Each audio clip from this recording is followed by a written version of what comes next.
spring in there that's about to unwind. God! That is exactly what I was afraid of. I've always been curious about how AutoBelays work and when they stop working. We've got a true blue and a perfect descent, and we're going to see their limitations. Oh, I'm so excited about climbing. Oh my God, what could go wrong? Did you forget something, Ryan?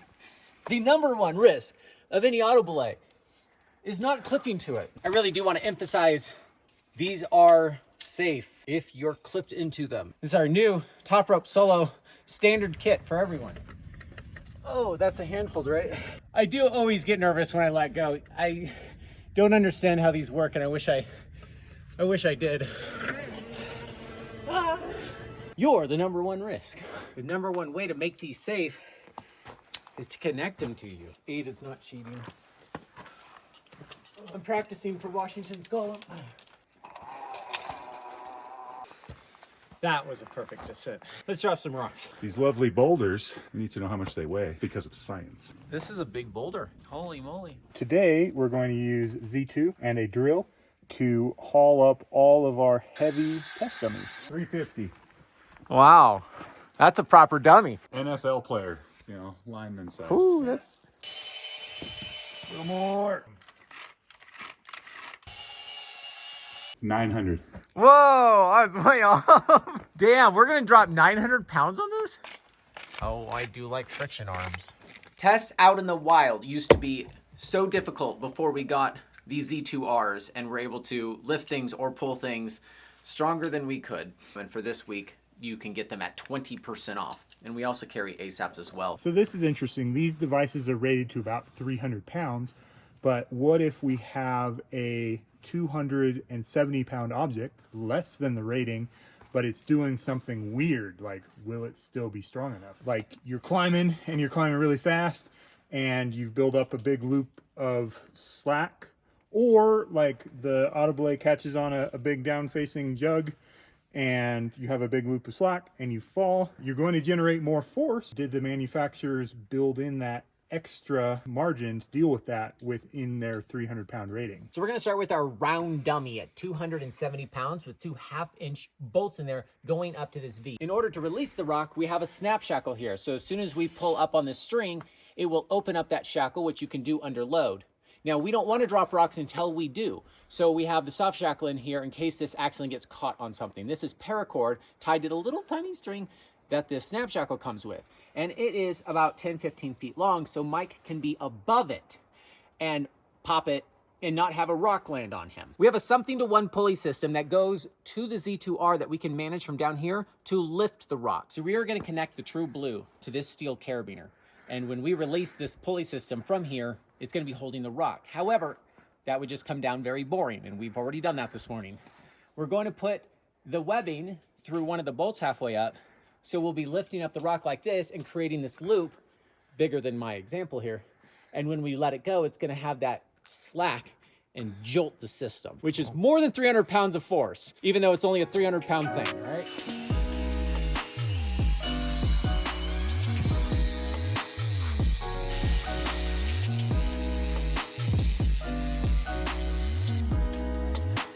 I love that Z2. What do you think the probability is they've tested this way?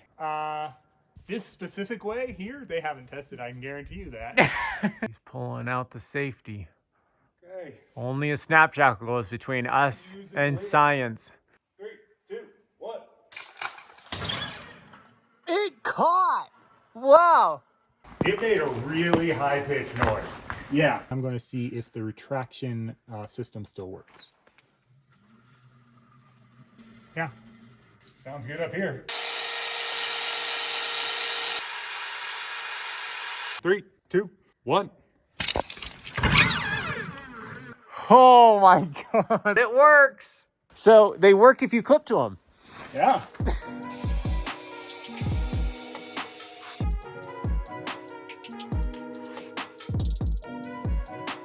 Three, 2, 1. Nope.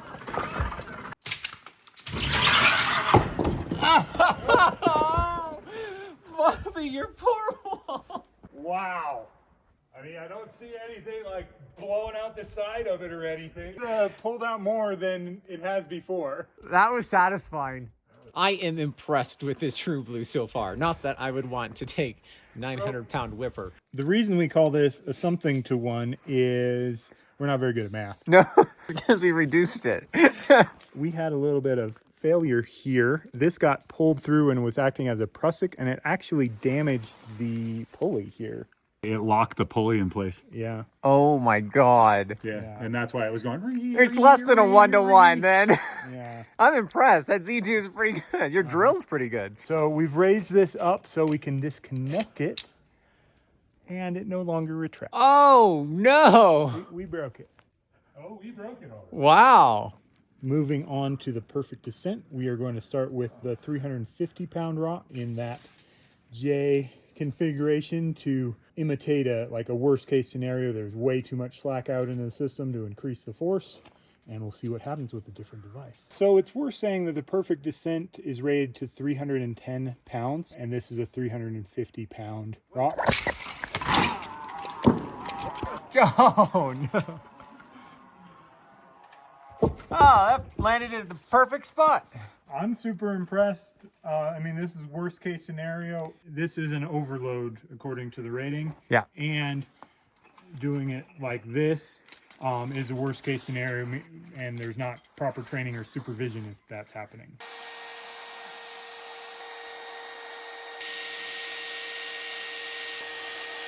And 3, 2, 1. Whoa! Whoa! That was a perfect descent! It sounded so much better than the True Blue. I mean, I'm not going to climb on it anymore, but wow. Let's see if it's locked up like the True Blue. Whoa. Recoils right into our J hook. That was fun. One of these sheaves definitely gave up on life. What the hell So, is yeah. wrong with your pulley? That was a free brake test. We always break what we don't intend to break. That's really the motto of the channel. I've always wanted to see how these things work. It's not working anymore. All right, let's start with the perfect descent. Wow, I'm actually really excited about this. I've always wanted to see this. So much for security screws. Last bolt. Oh, baby, what's inside? I don't understand how it works still. So this goes one way freely, and then when I go back, it wants to retract as I pull. Okay. So the drawing back of it is independent from this. Basically, this is a flywheel. So The gear. there's a gear ring in here.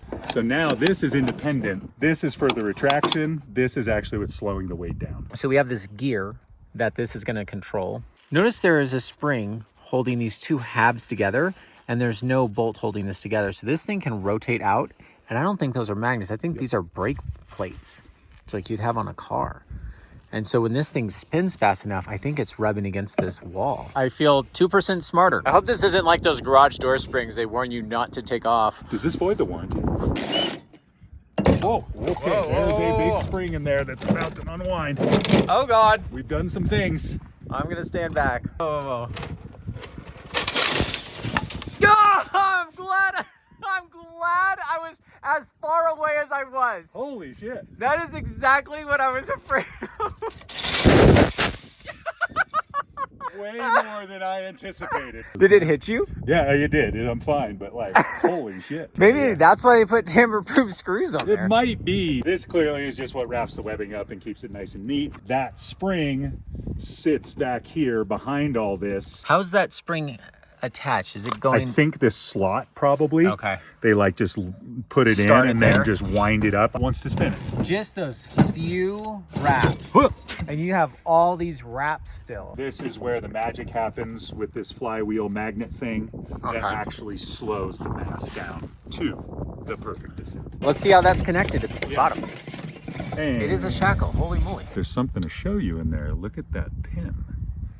That is bent. Oh, so this is independent. Yep. Okay. So then it's- they shackle it, 2 pieces of webbing. and that shackle is Okay. This starts to make sense why this is like $2,000-ish. There's a lot going on in there. Moving on to True Blue. So this requires tamper-proof. Wait a minute. How not to? Like a charm. That is a lot of patents. Do you know how to look up patents? I think this thing. Whoa, whoa, whoa. Let's see what we have. That's not what it's supposed to look like. Oh, some. Wow, we broke, like legit broke it. Look inside of there. The springs do not look healthy. Oh, there's some carnage in there. Look at all this metal dust. A magnet has exploded. Oh, is that what happened? So this guy is part of a magnet. Whoa. Here, this is all stuck together from a chunk of that magnet that's exploded. So that's the spring, barely attached. Want to put your safety glasses on? I should probably put my safety glasses on. This feels like a ball. Okay, that might not be a spring. That metal is just chewed up. So these look like the magnets. These. Okay. Dink, Yep. Dink, dink. Yep. So yeah, it's a completely different concept than the other one. Where's the one that exploded? Right there. Oh, that one is wow.